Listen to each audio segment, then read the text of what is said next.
what Tim mentioned, my co-presenter, David Mallory, and I'm really sorry he had to cancel at the last minute, but that's kind of one of those things. David is from the Urban Drainage and Flood Control District, UDFCD.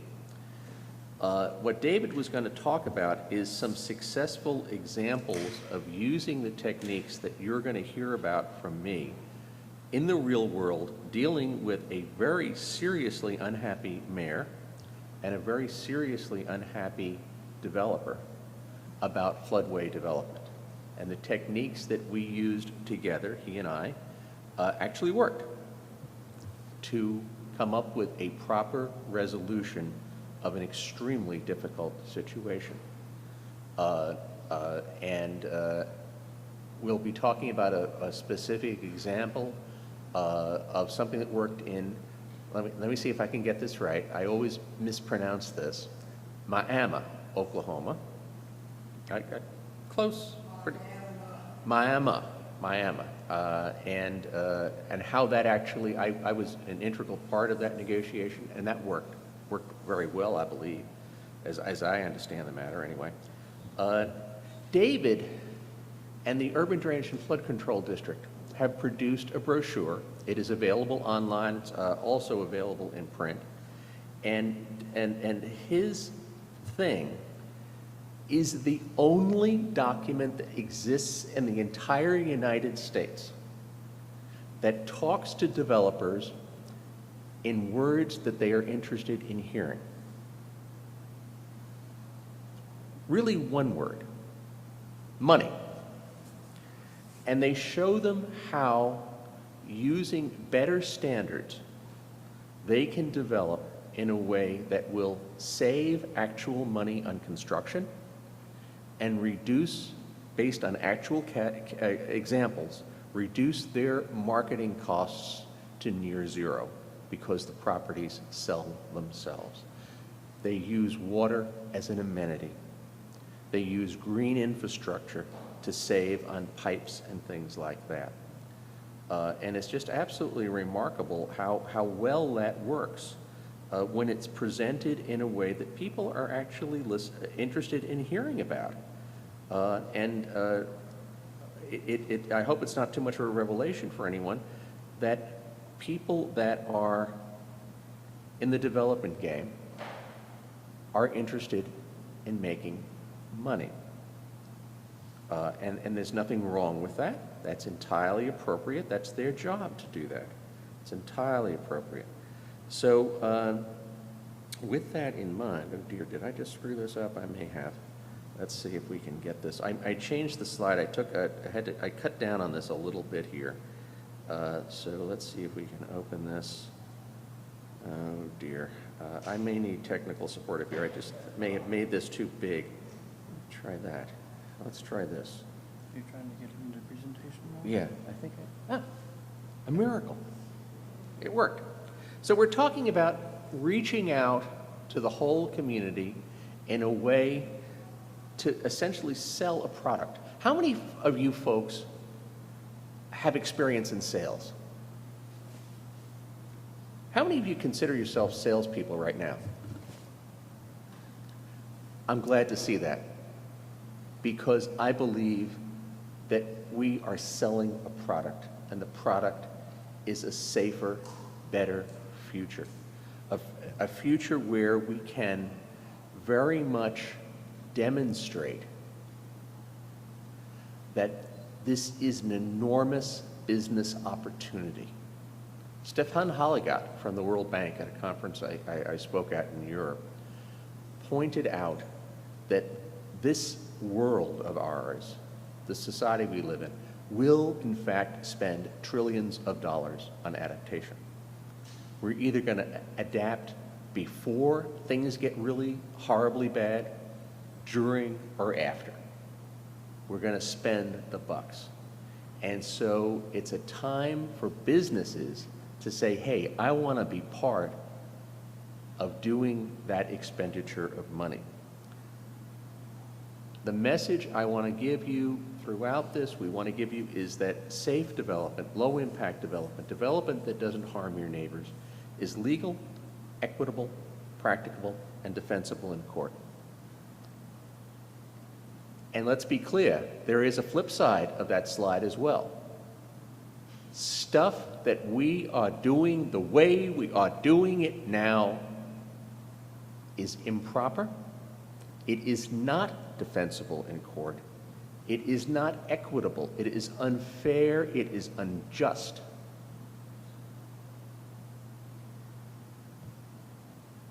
And we'll be talking more about that tomorrow when we get into the legal module. Hazard-based regulations are almost invariably sustained against constitutional challenge when they're fairly applied to everybody. The goal of protecting the public is afforded enormous deference by the courts. That's just so. The most conservative legal philosophers are known as libertarians. And they are folks that are very much opposed to government regulation as a general rule. And they will tell you to collapse down their view of the purpose of government into just a few words. Government exists to stop us from harming each other.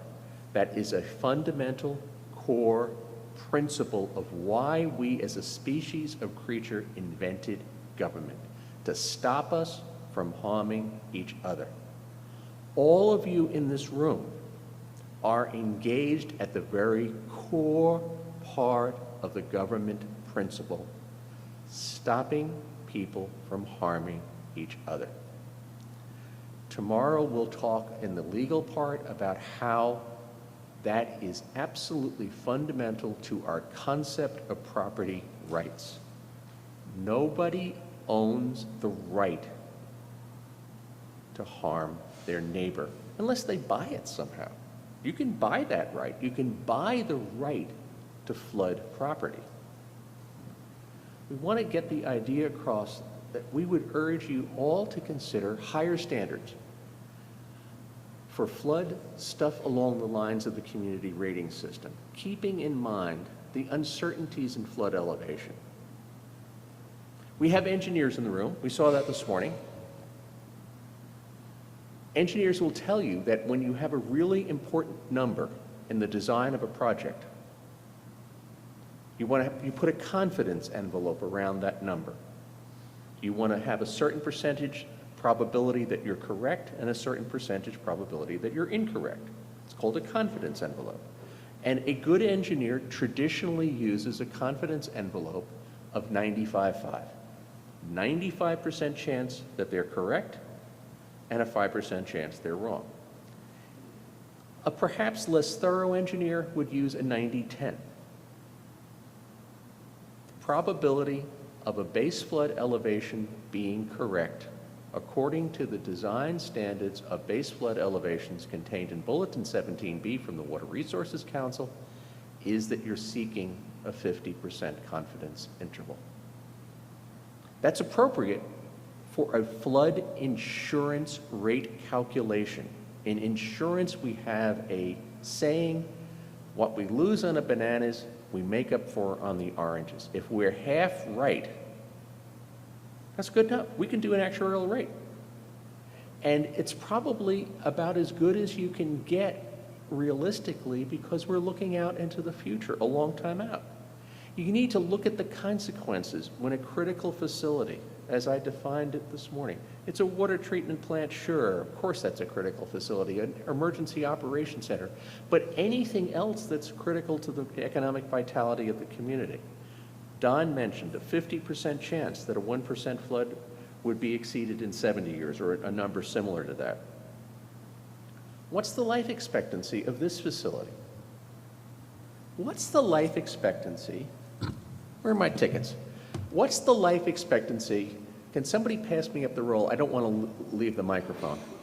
What's the life expectancy of a single family residence as calculated, thank you very, very much, as calculated by modern demographers, the life expectancy of a single family residence built to modern business codes? I'm sorry, Jim? 100, I got 100 down here, I got 100, 100, 100. 100, looking for 100 quarter, looking for 100 quarter, got 100 quarter, 100 quarter, I got 100 quarter down here, I got looking for 150, looking for 150, looking for 150, looking for, I got 150 over here, I got 150 over here, looking for 165, looking for 165, 100, I got 165 over here, and you get a ticket. 165 years, what is the probability of a Chris Nelson, I can give you the site, what is the probability of a single-family residence being flooded in 165 years? If it's in an identified special flood hazard area identified based on yesterday's flood news, based upon clear water flooding, well, you might get real lucky. If you think you're going to be that lucky, go to Monte Carlo or Las Vegas if you're that lucky. Changes in flood heights and velocities due to just normal stuff like wildfires, like development, the way it's been calculated in Charlotte-Mecklenburg, climate variability, or even climate change, if I dare use that word. I said I wasn't going to say that. If it offends anyone, I apologize. I meant to say climate variability. Effect of poor development practices. We've got to keep all that in mind. Contributing factors, debris blockage. Debris blockage is not calculated in flood insurance rate maps. Wildfires can exacerbate conditions. I got to learn a whole new word 2 years ago. I was very excited about that. Hydrophobic soils. I had never heard of that.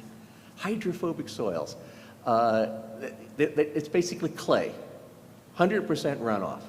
Totally changes the watershed depending upon the degree of the wildfire. You can totally change the flood maps to the point where if you have a paper flood map, the only thing it's good for is wedging a door open, because the entire watershed can change. The water simply doesn't go in the streams. They're chock-a-block with mud. You have 100% runoff. Technical assumptions, lots of uncertainties with this. So my suggestion, this is Ed Thomas, and this is really not unrealistic, is what Don Watson talked about with respect to that campus. Basically, to not have runoff from a site.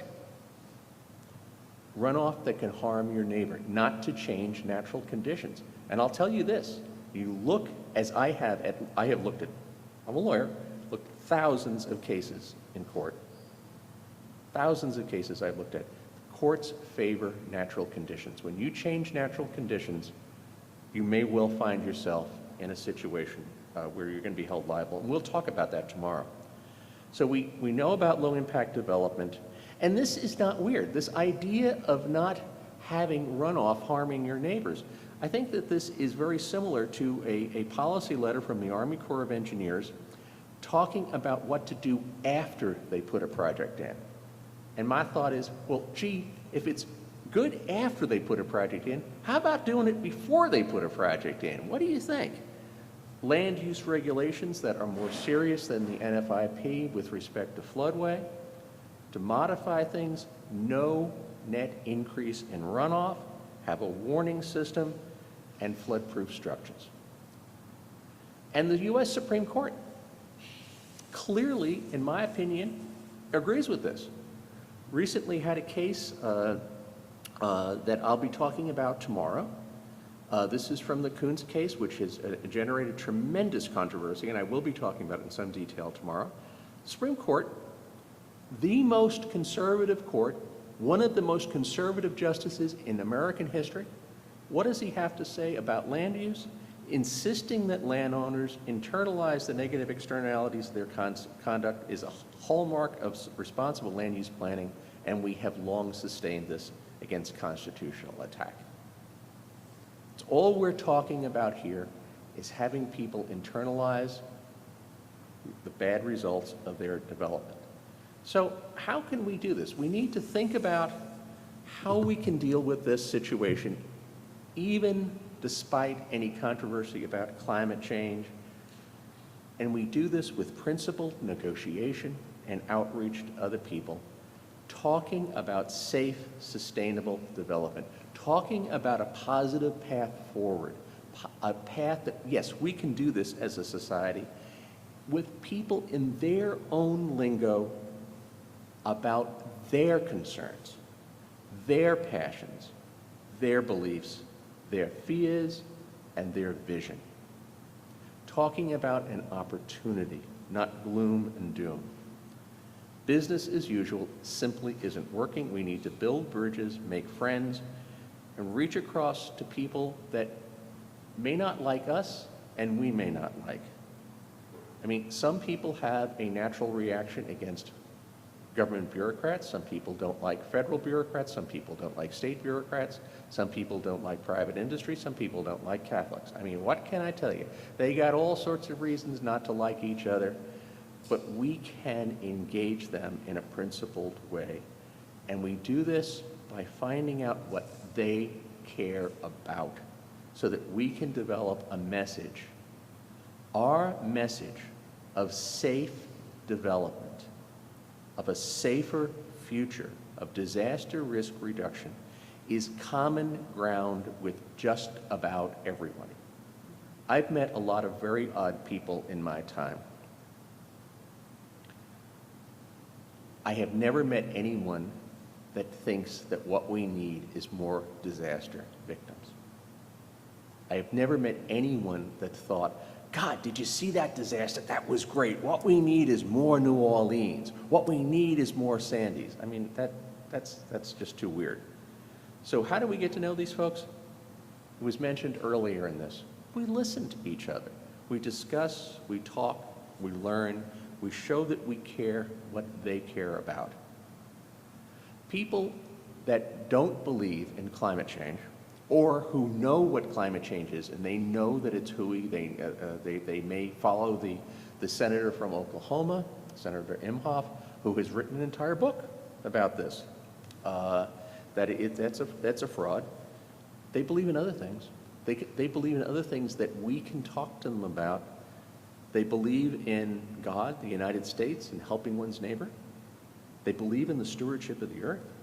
They believe in a lot of things. So our message of harm prevention and a better future can reach across to them with stewardship of the earth, reducing the cost to disasters to our society to save taxpayers' dollars. Is Senator Imhoff interested in saving taxpayer dollars? I believe that's correct.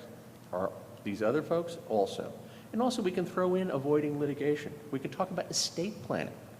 Often when I do my lectures, if I'm talking to a group of attorneys, I'll talk about the future value of a home that is improperly built versus one that is properly built, just from the point of view of the future value of that home to an estate as flood insurance rates inevitably go up.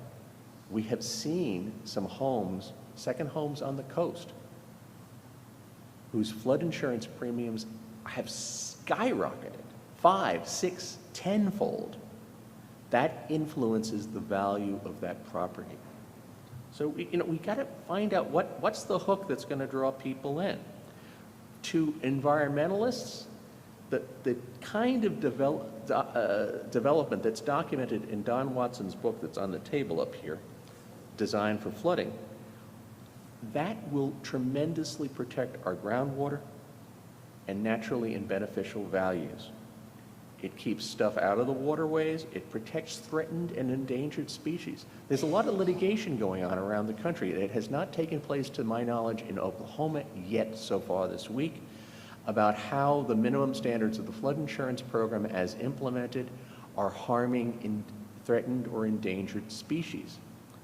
And the solution to that is low-impact development to keep stuff out of the waterways. I mean, the basis of the litigation is minimum standards of the flood insurance program are allowing stuff, sediments and nasty stuff to go into the water, particularly fill and runoff from fill, and that therefore is a violation of the Endangered Species Act.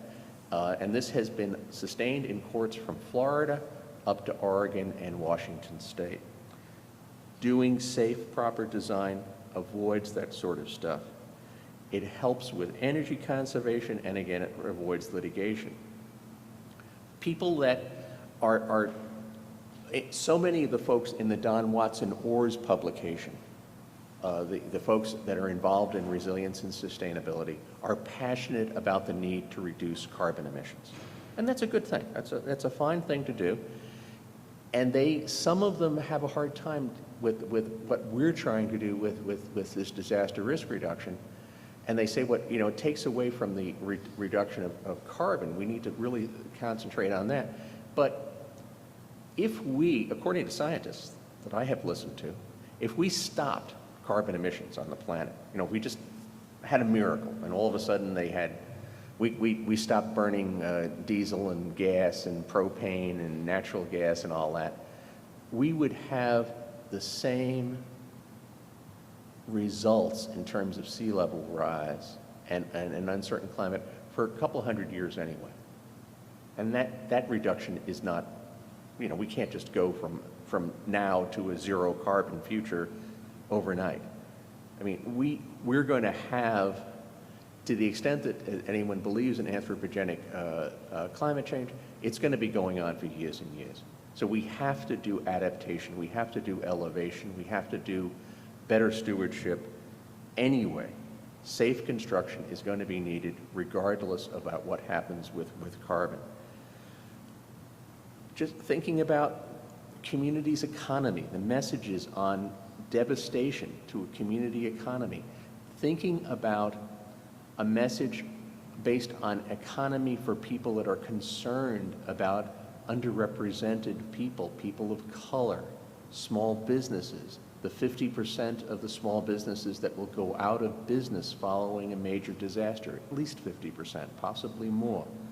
The message that Albert was delivering, talking about the whole community, including folks that are the economic backbone of the community. And our communities are growing more and more vulnerable as we have more and more expensive stuff in the most places most at risk, as Don pointed out. There's more and more stuff going into areas of risk. So we need to think about safe locations. We need to have ports, harbors that work. We need to have an economy that works. We need to cut back on the number of disaster victims we have.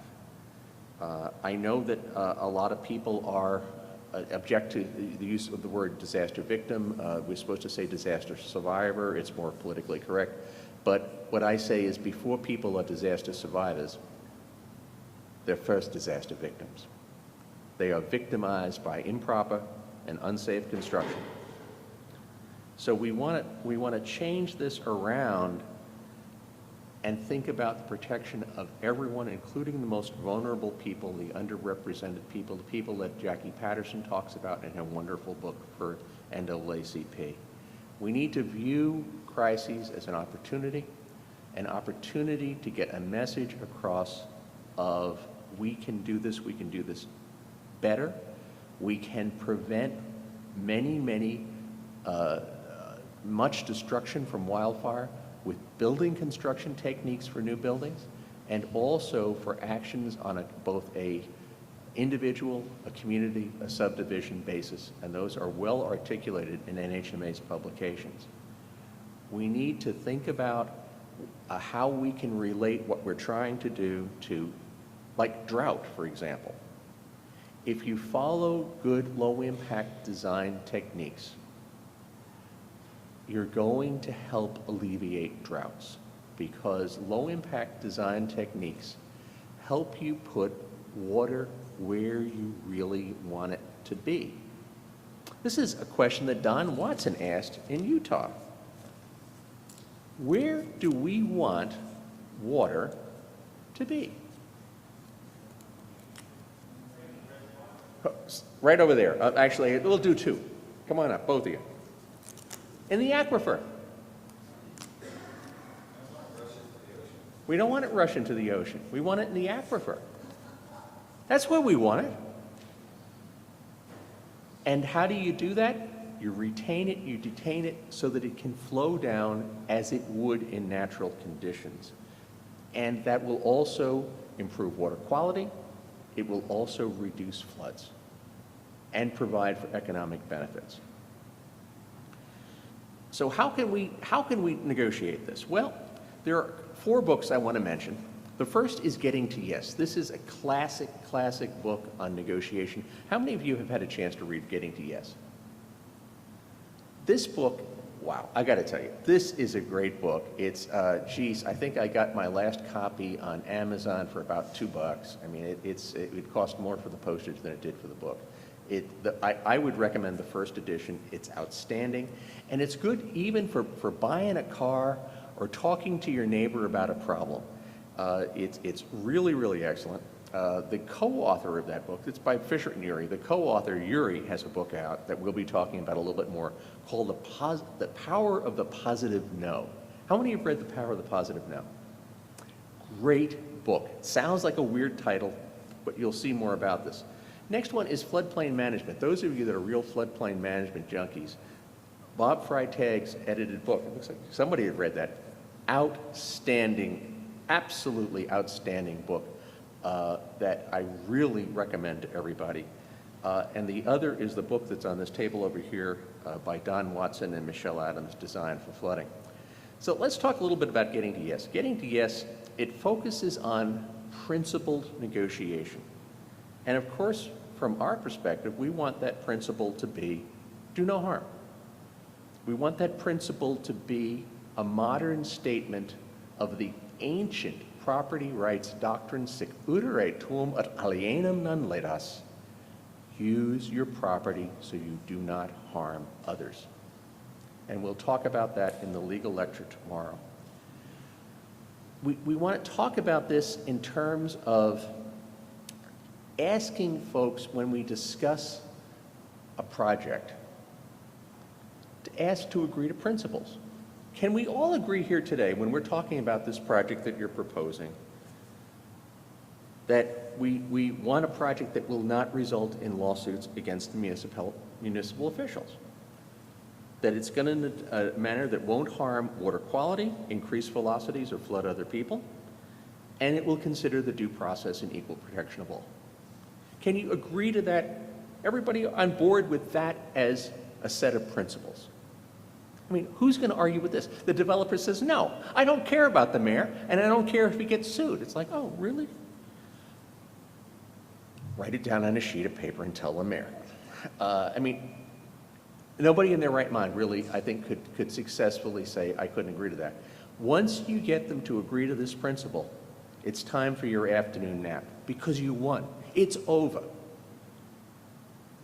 Those principles alone are all you really need to have as a floodplain manager or as a hazard mitigation person. That's it. Fine. That's all we want. We're not looking for a whole lot. So how do you do this? Fisher and Ury talk about separating people from the problem. They emphasize not getting into personalities, to focus in on the problem, on the issues, to be hard on the problem, but very gentle with the people. This is critically important. To consider the other person's perspective. It's hard to make a buck in the world. Developers are in business to make a buck, so we've got to try to do what urban drainage and flood control has done. Show them how they can make money on this too, how this is a business opportunity for them. Looking for mutual gain, consider what's your best alternative negotiated agreement, and consider what theirs is. You know, what's the best that can come out of this from the perspective of the municipality, and how can we get the best for the municipality and the best for the developer working together? And this stuff actually works in the real world. It's a magnificent book. I really recommend it. It's a slender volume. I think it's about 100 pages long. It's a really good book. Next one is the Bob Freitag book. He goes through case studies, filtered through 6 questions of what values or assets do you want to preserve or protect or enhance. So we're back to values again, as Don Watson suggested. What are the risks or opportunities? You know, flooding, wildfire, buildings falling down, whatever it might be. What are the available range of opportunities? How does each strategy, let's think about all the strategies, what are the risks, what are the benefits, what are the costs, and who's going to pay? So I know you're all busy, we're all busy, but if you're only going to read one of the 4 books, please read The Power of the Positive No, which none of you have read. It fits what we're trying to do to an absolute spot-on point. I couldn't believe that this guy had written this book and wasn't a hazard mitigation person. I mean, he didn't write this for hazard mitigation. He wrote this for everybody. Keeping in mind, basic safe development principles. These are no adverse impact principles. Identify the impacts of a project ahead of time. Determine who's going to be impacted. Notify the people that would be impacted. Scope it. Design, redesign, and require mitigation measures that are appropriate for it. So otherwise people would be victimized by improper development. We turn the development process around. So how do we do this? We do planning, partnership, negotiations, more negotiations, and fair regulations. So we start in The Power of the Positive No to first look at, he thinks of this as a tree.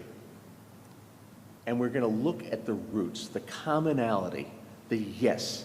In any situation, there is some commonality. There's something that we can all agree to, even if you're just about ready to go to war over something.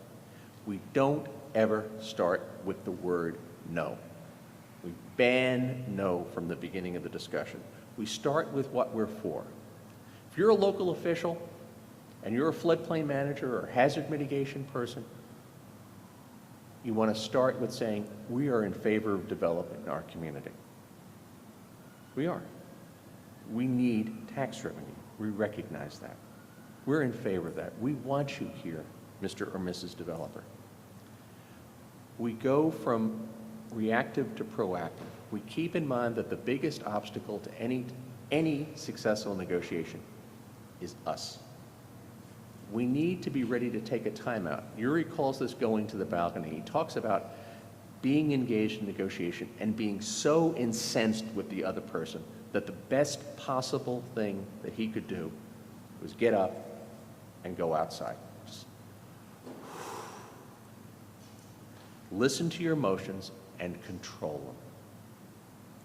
Keep asking why. Why do you need this set of plans approved today? Is there something else that we can do for you today that will meet that thing?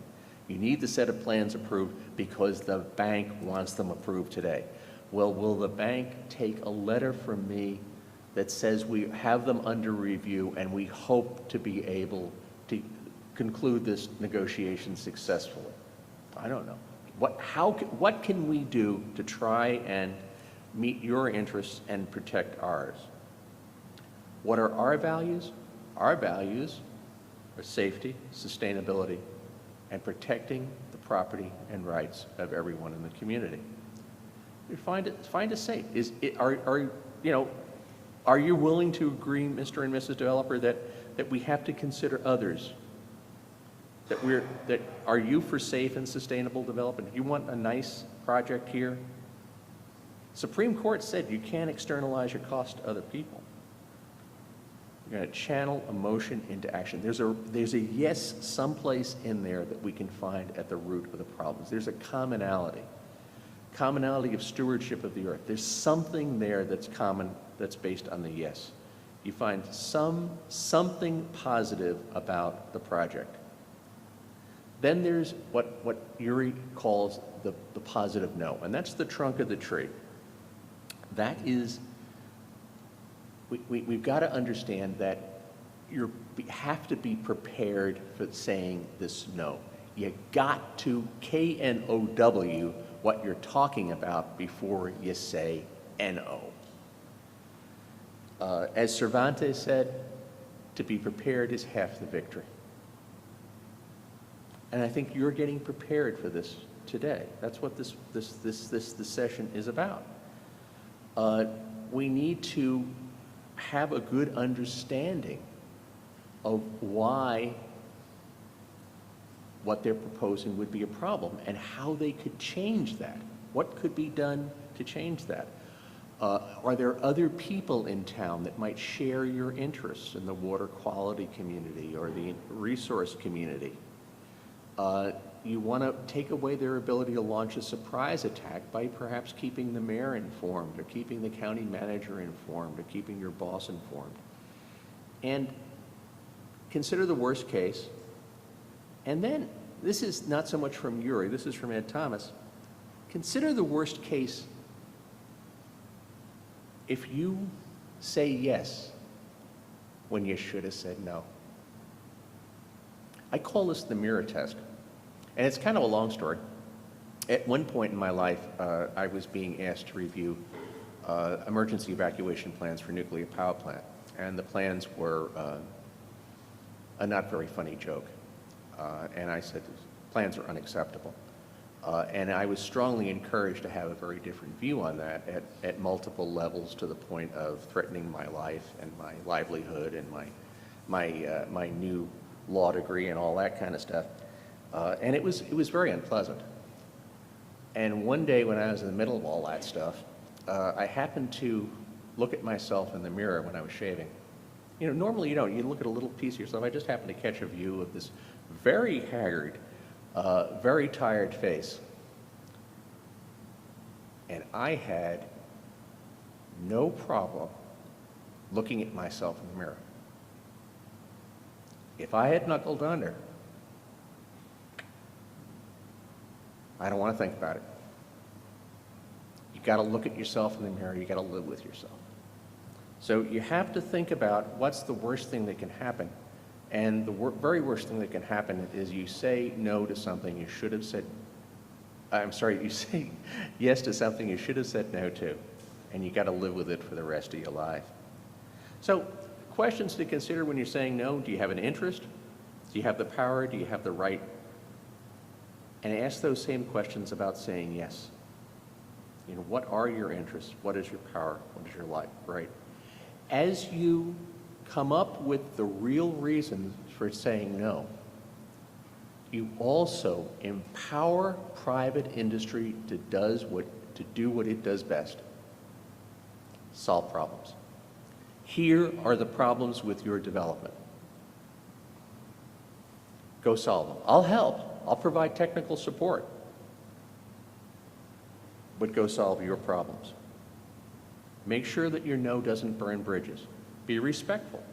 Working in private industry is tough. Pay attention to your emotions, needs, and interests, and do the same for the other person. Respect them, listen, listen, listen, and try and find a yes. Please help me understand why you need this just the way you need it right now. The awesome power of I am sorry. I am sorry I can't approve this way. I really am. I'm sorry. I mean, we got a guy elected president saying, I feel your pain. I'm sorry I can't do exactly what you want when you want it. What can I do to help? You can say something positive. Really excellent book that I think can help us as we try and negotiate things together. I've mentioned the Don Watson, Michelle Adams book. It is the most marked up and sticky and cross-referenced book in my library. And when I do my long legal lectures like I'm going to be doing the week after next in Arkansas, it's about 7 or 8 hours of lecture. And people say, okay, what am I supposed to do? I used to not have very good answers for what are you supposed to do. I just don't, if we're talking about floods, do what it says in this book. So we've got a lot of publications, we've got a lot of workshops. They're all going to be incorporated into the disaster risk reduction curriculum. And I want to talk a little bit about a specific example. If you take out a sheet of paper here, and let's just give it a quick read. It's the story from Miami, Oklahoma. And this is a real story, and I was involved in this. at my desk in Boston. And the deal here is essentially there was a flood in 2007 in Miami, and the concern was from the state floodplain coordinator called Larry Larson, the head of the Association of State Floodplain Managers, and sought help because the city fathers and mothers in Miami were concerned about the victims of this flood, some of whom had been victims of floods some 21 times over the past 50 years. And so they were so concerned about them being human beings and emotional creatures, what they wanted to do was waive all of the floodplain management requirements with respect to substantial damage. And so I got involved with that from the point of view of negotiations. And what's not in this story is the very first moment that I got involved with the city folks was a furious call from a fellow attorney who was their city attorney, basically telling you, what a person I was, and you can just fill in the blanks. And I said, look, I've been dealing with disasters since the 1970s. I feel for disaster victims. All I want is what's good for them. That's all I want. So let's talk about what's good for them. Let's do that together. And then we threw in a little, and at the same time, we want to avoid litigation. We want to avoid having you thrown out of the flood insurance program. We want to avoid having the disaster relief operation come to a screeching halt when you get thrown out of the flood insurance program. They're not eligible for any form of federal financial assistance. And we facilitated a path forward together. Said, what do you really need? We need FEMA mobile homes. That was arranged by the state that afternoon. Fine, they want mobile homes. They got them. They started moving them right up. So we gave them a path forward to do the right thing. And they have created, as I understand it, I've never actually seen the end result in Miami, but they did some acquisition, and they have instead of having a war with FEMA over the NFIP, getting thrown out of the NFIP or being put on some probation or suspension or whatever, we got to yes, and we created a better situation, which, according to the folks from Miami, has produced a much better area here. Oddly enough, something that got flooded 21 times in 50 years, believe it or not, did not have very high property values. And now they've got a very nice, attractive area, as I understand the matter, out of this. So we did, yes, I feel your pain. Yes, we're going to help them.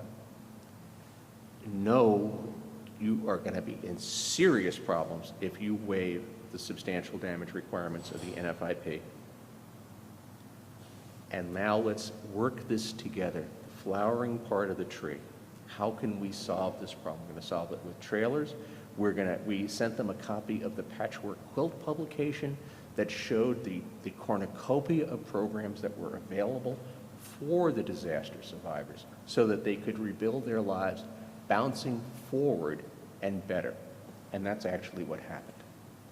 This stuff actually works. This is not some whacked out academic theory. This stuff works. Another one I just want to mention, I'll throw this out. Suppose you've got a developer and their land is floodway, and they've got this vision of an industrial park. This is not idle speculation. There was a case just decided a few weeks ago from the South Carolina Supreme Court on this, down at Congaree and Columbia River. And so what do? Do you allow them to build? South Carolina Supreme Court, very conservative Supreme Court. This particular situation was that the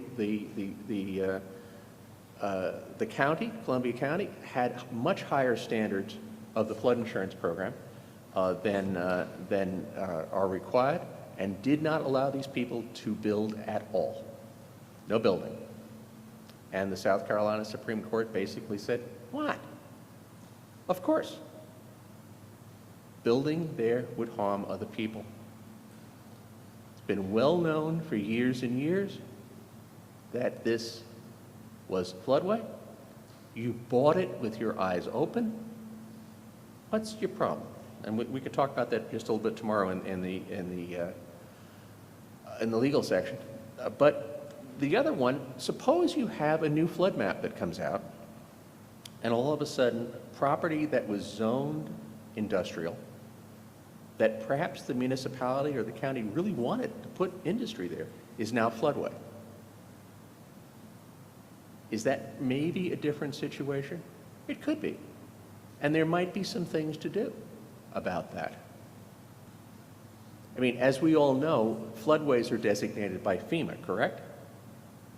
Wrong.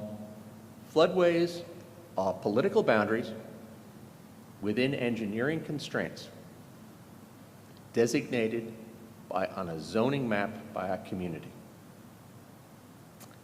It's possible that even though FEMA mapped something as a floodway, that it could be moved. It's possible. Not necessarily going to solve the problem. It's possible that building could be done safely and properly.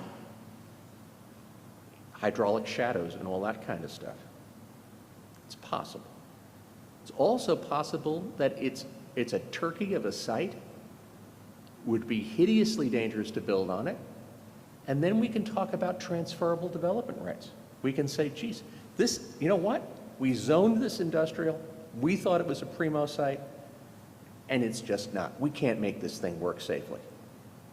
So let's do the industrial site someplace else. Let's give this person some value left in their land with transferable development rights.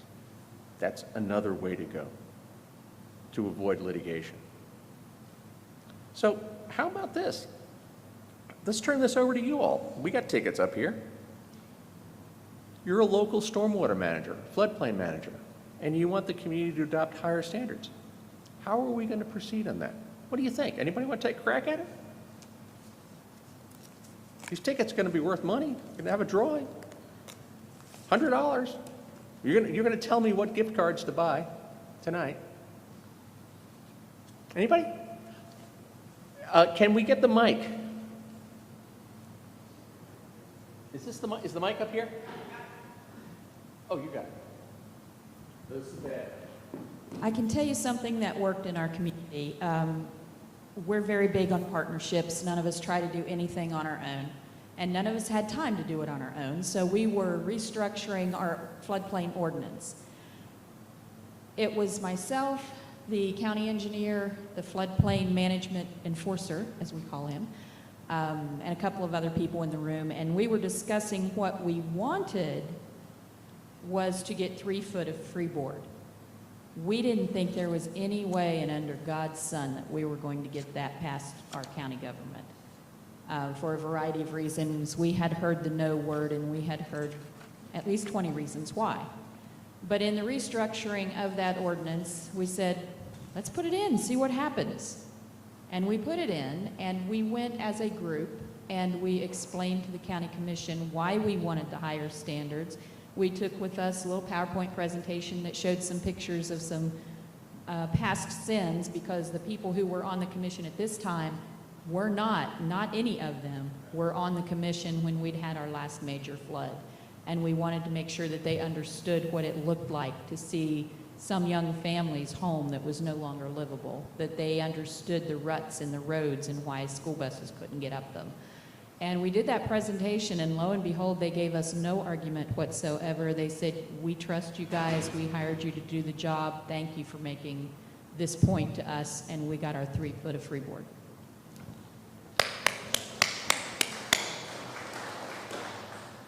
You asked. You turned things around. This is how we're going to get this done. And our passionate hope is that this disaster risk reduction ambassador curriculum will help give you the tools and the information to do exactly what Barb just articulated. and what has been going on in Tulsa and other places. Principled, calm, knowledgeable negotiation, which is exactly what Barbara did. Came forward with a sales program, principled, calm, said, we'd like to do this. They were not being the abominable no people. I urge people who are, especially in the floodplain management community, to stop being the abominable no folks and learn how to say yes, but we need to make some changes. And if it's a good project, yeah, let's go for it. If it's good, go for it. Community leaders have to understand that many areas can flood, many areas well outside any known special flood hazard boundary. Uninsured victims may well sue.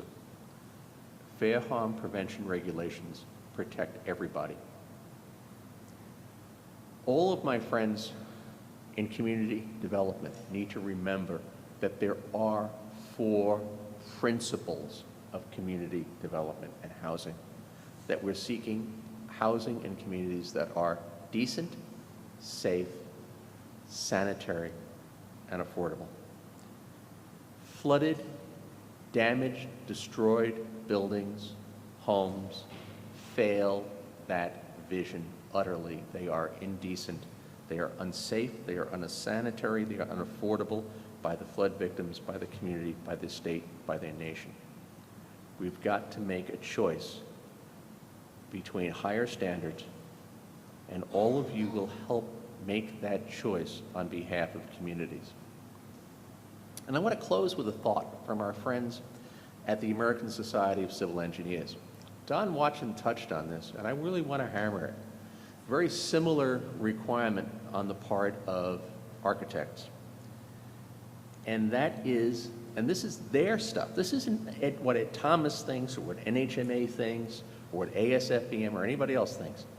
Fundamental duty of an engineer is to hold paramount the safety, health, and welfare of the public. That is their fundamental duty. And what Don, I think, very clearly mentioned was that minimum codes don't necessarily meet that standard. It's time to do the right thing, and we hope that you will consider joining us. And we have time for a few questions. So Tim, do you want to come up and handle the questions? Thank you.